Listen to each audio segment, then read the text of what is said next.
Good evening and welcome to another installment of the New York Minute Sports Show. The Yankees play defense like they're on roller skates in Chicago. It's New York Minute Sports. It's New York sports for New York nuts. Don't forget to like. Don't forget to subscribe. Let's go! Duval. It's New York Minute Sports. Well, there you have it, folks. Welcome to another installment of the New York Minute Sports Show. Don't forget to like, don't forget to subscribe, and don't forget to visit the New York Nuts merch store. That's the beautiful blue link underneath the video.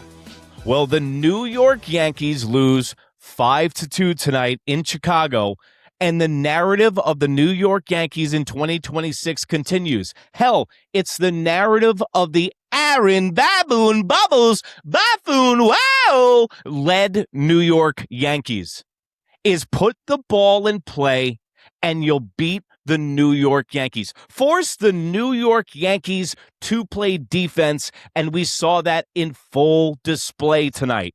You think that you're frustrated watching the New York Yankees play? Try being Max Fried or a pitcher on the New York Yankees this year when you turn around and you see Anthony Volpe to your right. Hell, clowns to the left of me, jokers to the right. Here's Jason Dominguez, who proceeds to misplay the ball off the wall, take his brain out, throw it in the dishwasher, put it on rinse cycle, and throw it back in to watch the ball pass him. And you know who Jason Dominguez reminds me of, by the way? Gleyber Torres 2.0. Little dopey. He can show flashes of greatness, and then at some point you're like, how did this guy even get a job being a Major League Baseball player? And this is what scares me about the trade deadline. We hear what Brian Cashman says about our prospects, and what did we hear about Jason Dominguez? He was the Martian. Not only is he a 5-tool player, he's a Gold Glove level center fielder. Yeah, I got a bridge to sell you in Brooklyn, guys, because Jason Dominguez, now it's been 3 years. I remember 2 years ago going in left field to watch him play defense specifically, and he was like, whoa. Jason Dominguez, before he plays baseball and plays defense, I think he puts a pair of roller skates on. And he doesn't know how to roller skate. So tonight, in a big spot, Jason Dominguez's defensive woes come back to bite the Yankees in the buns. And I'll tell you this, if Jason Dominguez is getting playing time when people come back when they're healthy, he is going to have to be a seventh-inning defensive replacement, because as they get closer to crunch time in September, leading into the playoffs into October, we cannot see Jason Dominguez in a big spot with a pop fly or a foul ball, because he will misplay it, I'm telling you right now. Now, another thing I'd like to talk about is Jazz Chisholm's performance tonight. You know, Jazz Chisholm's at-bats are very indicative of his New York Yankees career so far, and it was especially in the 8th inning. Jazz Chisholm, in crunch time, in a close game, when the New York Yankees need him, Jazz Chisholm starts to get into a war of words with the umpire. How many times have we seen this before with Jazz Chisholm, where he starts worrying about the strike zone and he starts pointing the finger at everybody else except yourself? Hey, Jazz Chisholm, look in the mirror, dude. The only person you have to blame for your performance this year is you. My new best friend, Jazz Chisholm, wants me to break down his ejection. I thought you'd never ask.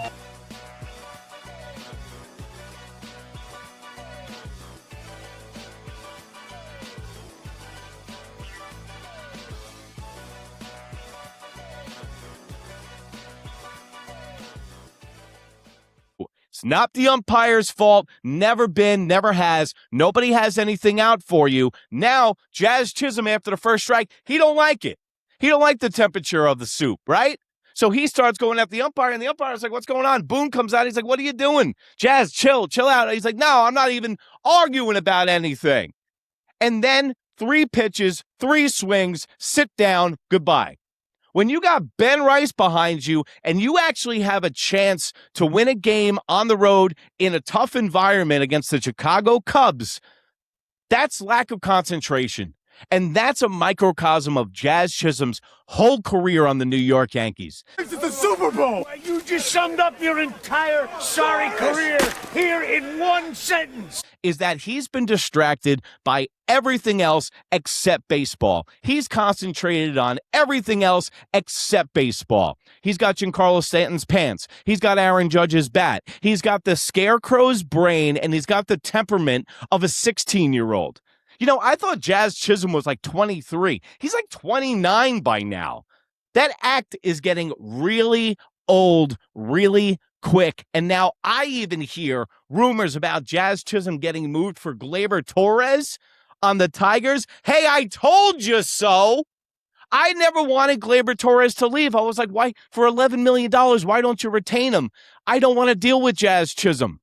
And then Gleyber Torres starts the All-Star game. Another great idea by the Yankees front office. And another guy with a huge home run tonight, Spencer Jones.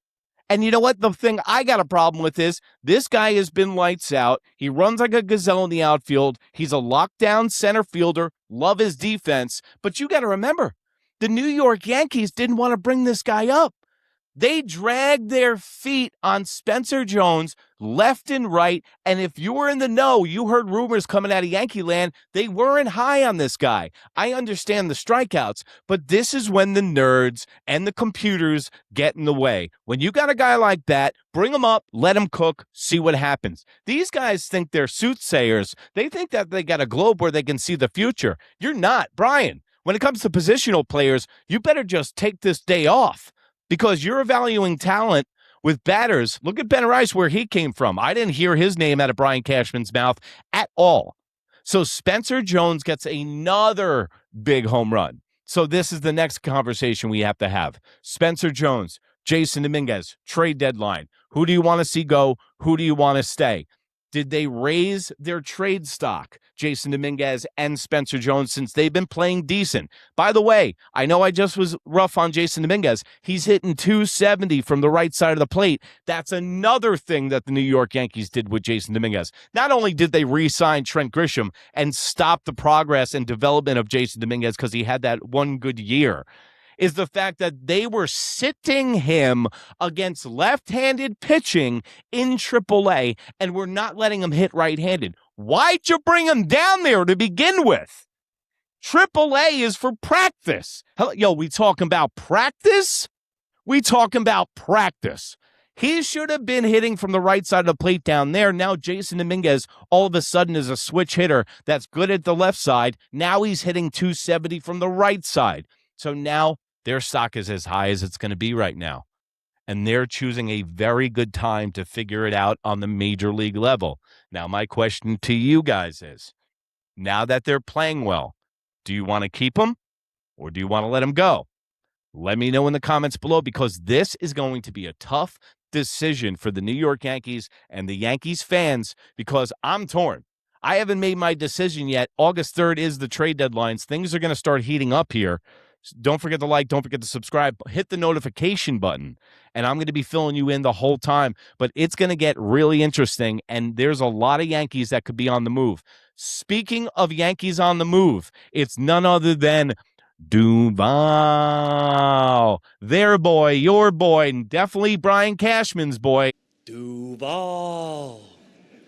The failed experiment that is known from the San Francisco Giant Duval that never figured out, hey, it was good, it was real, but it wasn't real good, Duval. This was one of the guys, just like Bird, who they thought that they were going to be able to get in their pitching lab and figure out, and they gave him the keys to the castle in the beginning of the season. They gave him the 8th inning, and not only did they give him the 8th inning, they kept parading him out there. Aaron Boone put his reputation on the line, what's left of it, and kept marching Duval out there until he lost the position. And that's why I was saying put him in Jonathan Loáisiga time. Remember last year, Jonathan Loáisiga fell from grace so much, he was pitching only in the 5th inning in mop-up time. And that's exactly what Duval was for the New York Yankees. So I don't know if the Pittsburgh Pirates front office is taking ayahuasca, but they trade him and gave us the number 17 prospect in Major League Baseball, Omar Alfonso, and outfielder Luis Cruz. So they got 2 prospects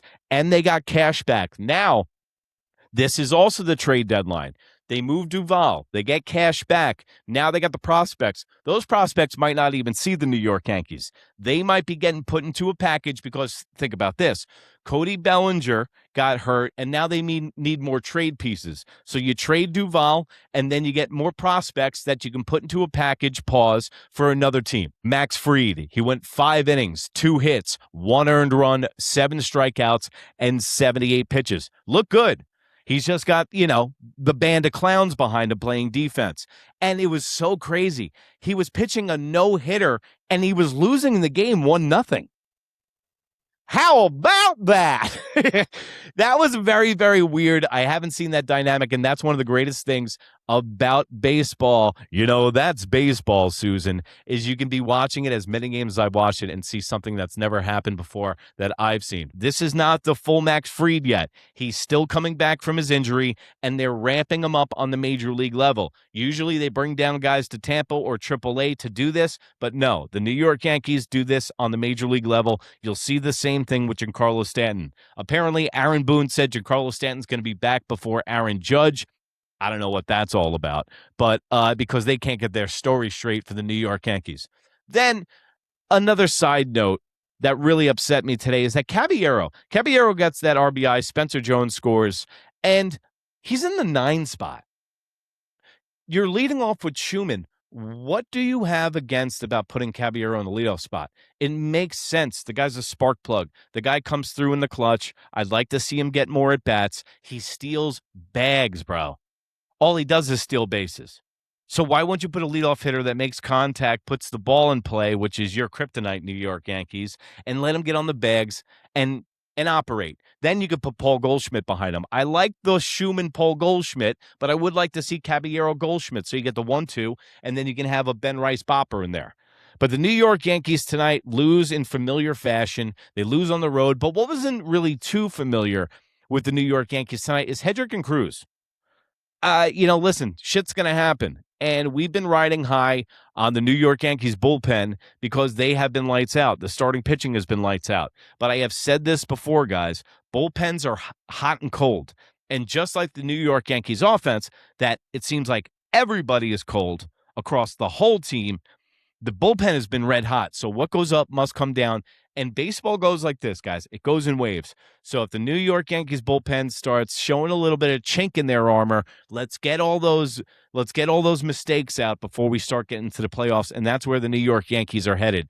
But if they continue to play games like this and they play poor defense and they play with their head up their ass, they're not going anywhere. And the New York Yankees, let's keep an eye on what they're going to do for the trade deadline, guys. And remember, you can go over to New York Minute. That's NEWYRKMIN on Instagram. Anywhere in that smoke wagon you call the information superhighway, you can find this face. Lucky you. Also, have you gone to the New York Nuts store yet?